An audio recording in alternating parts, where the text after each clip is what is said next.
something like 5 million dashes in the United States. And I can imagine that all of us at some point in time were nervous about starting because of a lack of preparation. Riding through my city with that dash back. I'm starting a YouTube channel, man. I know, right? It's gonna be dope, though. I'm gonna help some people. I'm gonna help a lot of people. It's gonna feel good. Thank you, Bentley. What up? It's your boy Bentley Coop, and this is Doordash Diaries, or what I like to call T3D, the one-stop shop for everything Doordash, and one of the few places that Doordash has chosen to help you be successful on the platform. All right, we're just gonna call this Asking Coop. Okay, so in this edition of Asking Coop, we're gonna talk to Quila from Virginia, a new dasher who's having some issues getting acclimated with the app. She has the same hesitation that a lot of dashers have, the same questions that a lot of dashers have, and the same problems and issues that dashers are running into that are keeping them frustrated and ultimately having them quit the platform. In this video, I'm gonna try to help her and hopefully help you as well. Let's go. I'm here so much, they should probably give me like an apron and just let me work. One of Quila's first problems is an issue that dashers don't necessarily expect to run into. The order that she got required her to go on a road that required a toll. She didn't realize it until she had already picked up the order from the restaurant and was headed towards the customer. First rule of Fight Club, we do not talk about Fight Club. No, I'm just playing.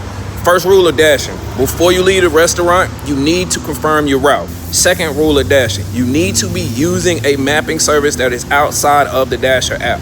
If you are familiar with your area, verifying the route before you leave the restaurant will allow you to see that your route is going to require you to pay a toll. That's number one.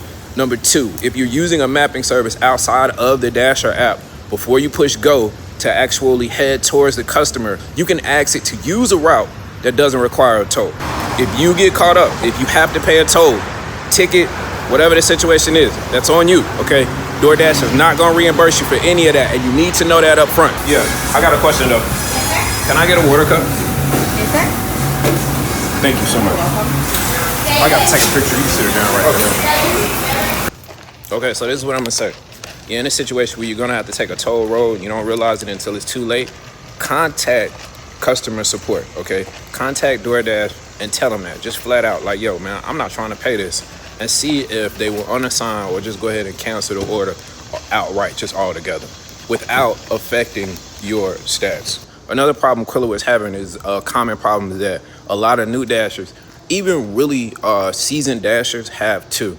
We get so used to pick up, drop off that we don't even really take a look at special instructions, right? Like if you got special instructions to grab an extra straw, some hot sauce, spoon, fork, or knife, you might be SOL, okay? Because I'm not gonna see that until I'm like 2 or 3 minutes from the crib, unless you send me some type of message before. And this is the exact same thing that Quila was facing, but just to a higher extent.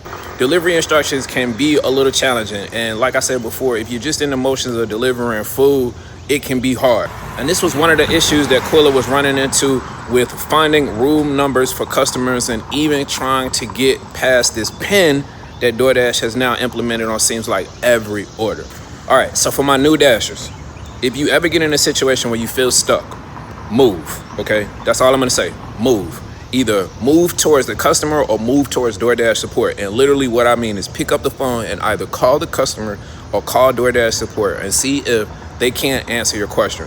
Whether it's finding a restaurant, finding a customer, the room number, or even delivery instructions. Because you may be in a situation where you can't get to the room if it's in a hotel or maybe even an apartment, and you just have to drop it off somewhere in a central location. If you get to one of these new apartment buildings, okay, that has the new call box, if you don't have a PIN number to get in, you should be able to search for the apartment number and or the name of the customer that you're delivering to. We only have access to first and last name, but I promise you if you type that joint in, even if it doesn't list the first name inside of that box, it will point you to the right apartment number. You should be able to call the customer and they should be able to open the door from there. All right, if none of that works, okay, if all else fails, remember the cardinal rule. We deliver food. Hit the button inside of the app, let the customer know you're having trouble, give them 2 minutes, do what you need to do. I don't know what's going on with this building, right? But this is my man Jack McCoy, and I think this is Shorty from Law and Order too. So this had got me to thinking that everybody else on here was law related. Definitely got Lady Liberty in there. And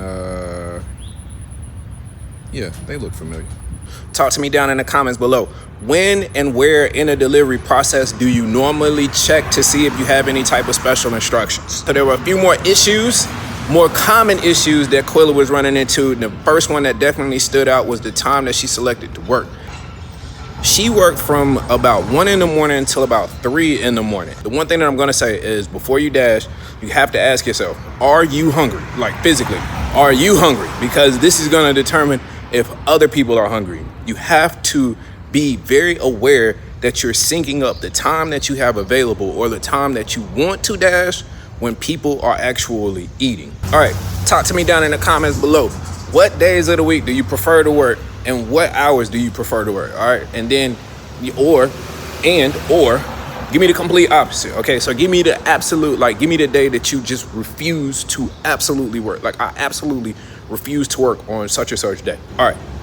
Quila had a question about outlining your zone. Okay, so she said in one of my previous videos, I talked about outlining your zone and making sure that you outline your zone before you actually start. Okay, just like the blacklist, this is a mental thing that we do. Okay, so I want to use major streets, major highways. If you look at Google Maps, it's going to be yellow, it's going to be red, it's going to be green, right? So these are going to be major streets, major highways in your city. And I'm going to use this as like a point of reference for where the outside of my zone is. So if I get an order that's around these main streets or these points, then I know that this is going to potentially be outside of my zone. And I need to be processing that or trying to assess that with the order before I push that accept button. All right, actionable tips for this video. Number 1, plan your route. Number 2, keep moving. You get frustrated, you get irritated, you get flustered, keep moving. All right, call DoorDash, call the restaurant, call the customer, ask for some type of clarity.